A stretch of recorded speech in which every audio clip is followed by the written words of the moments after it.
안녕하십니까? 역사를 사랑하는 여러분. 신반장입니다. 강원도 영월. 이곳에는 조선 왕조에서 가장 어리고 가장 비극적인 죽음을 맞이한 왕이 잠들어 있습니다. 그의 이름은 단종. 조선의 6대 왕입니다. 12세에 왕위에 올랐고 17세에 죽었습니다. 왕으로 재위한 기간은 고작 3년.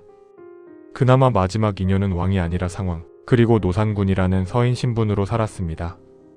그는 어떻게 왕이 되었고 왜 죽어야 했을까요? 오늘 제가 들려드릴 이야기는 조선 역사상 가장 비극적인 소년왕 단종의 이야기입니다. 1441년 7월 23일 경복궁에서 한 아기가 태어났습니다. 세종의 첫 손자이자 문종의 장남이었습니다. 아기의 이름은 홍위. 훗날 단종으로 불리게 되는 왕세손이었습니다. 하지만 기쁨은 일주일도 가지 못했습니다.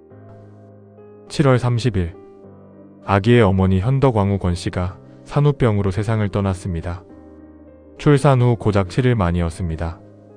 갓 태어난 아기는 어머니의 얼굴조차 기억하지 못한 채 세종의 후궁인 혜빈 양씨의 손에서 자라야 했습니다. 불행은 여기서 끝나지 않았습니다. 1450년 3월 세종의 왕비 소원왕후가 세상을 떠났습니다. 홍위에게 할머니나 다름없던 분이었습니다. 1452년 2월 세종마저 세상을 떠났습니다. 유일하게 의지할 수 있던 할아버지를 잃었습니다. 문종이 즉위했지만 건강이 좋지 않았습니다. 병석에 누워 정사를 돌보기 힘들었죠. 어린 홍위는 혈혈단신이었습니다. 어머니도 할머니도 할아버지도 모두 세상을 떠났습니다. 그리고 1452년 5월 아버지 문종마저 즉위 2년 만에 세상을 떠났습니다. 1452년 5월 18일 12세의 어린 홍위가 조선의 6대 왕으로 즉위했습니다. 너무 어렸습니다. 나라를 다스릴 나이가 아니었습니다. 문종은 이것을 알고 있었습니다. 그래서 죽기 전 유언을 남겼습니다. 영의정 황보인, 좌의정 김종서, 우의정 정분. 이 세 사람이 어린 왕을 포필하라. 이들을 고명 대신이라고 합니다. 어린 왕을 보좌하라는 명을 받은 대신들이었죠. 특히 김종서는 세종 때부터 북방의 여진족을 물리치고 육진을 개척한 명장이었습니다.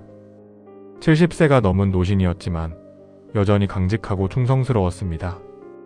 하지만 조정에는 다른 세력도 있었습니다. 수양대군. 세종의 둘째 아들이자 단종에게는 작은아버지 되는 인물이었습니다. 그는 똑똑하고 야심이 컸습니다.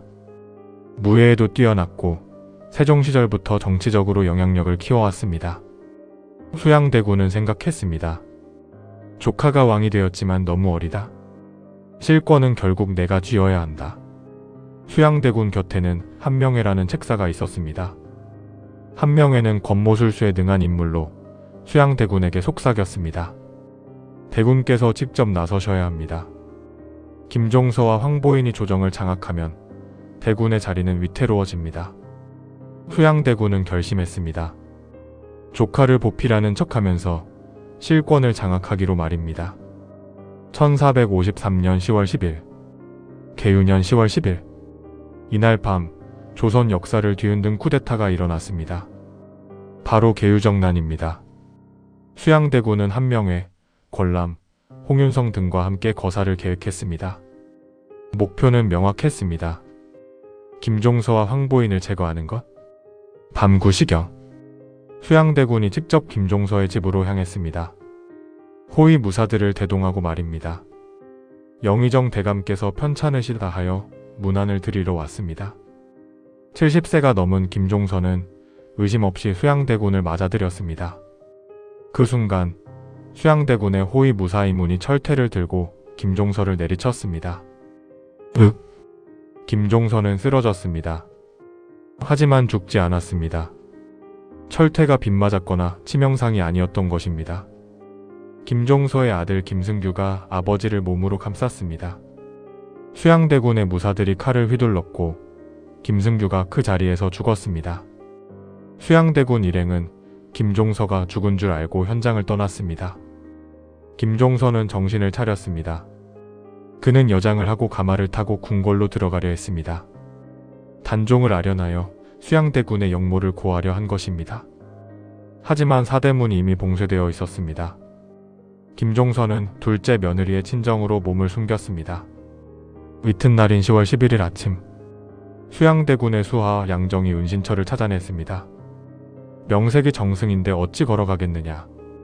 가마를 대령하라. 김종선은 끝까지 기계를 잃지 않았습니다. 하지만 그곳에서 참수되었습니다. 조선의 충신이자 명장이 이렇게 비참하게 죽었습니다. 같은 시각 황보인과 조급관 이양 등 핵심 대신들은 단종의 왕명이라는 거짓 소집령에 속아 입궁하다가 국문 앞에서 홍윤성 등의 철퇴에 맞아 살해되었습니다. 그날 밤 12세 단종은 궁궐이 아니라 누나 경혜공주의 집에 있었습니다. 갑자기 밖이 소란스러워졌습니다. 군사들의 발소리, 말발굽 소리가 들렸습니다. 무슨 일이냐? 내관이 급히 들어와 보고했습니다. 마마, 수양대군께서 김종서 영의정과 황보인 좌의정을 죽였다 하옵니다. 단종의 얼굴이 새하얗게 질렸습니다. 12세 소년이 이해하기엔 너무 큰 사건이었습니다. 숙부가 대신들을 죽였다고? 다음 날 아침, 단종은 궁궐로 돌아왔습니다.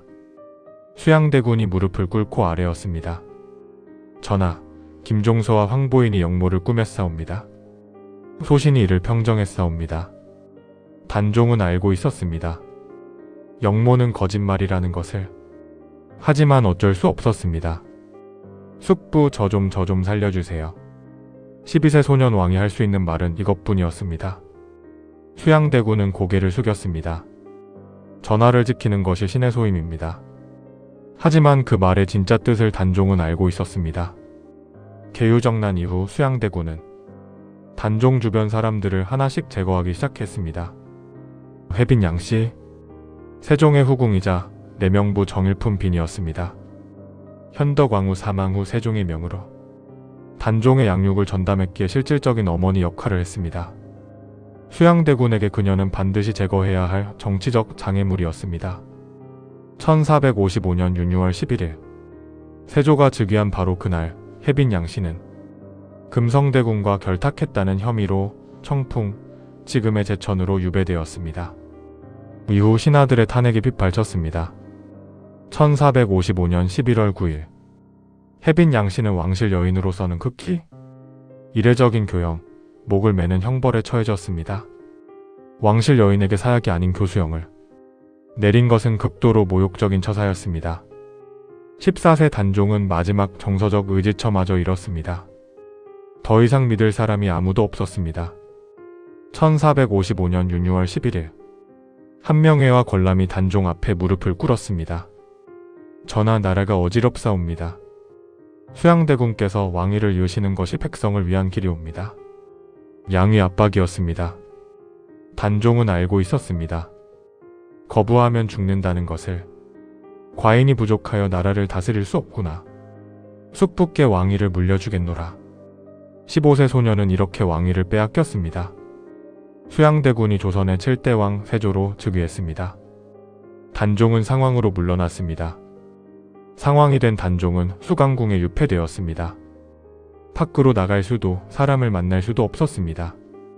오직 감시하는 환관들만이 곁에 있었습니다.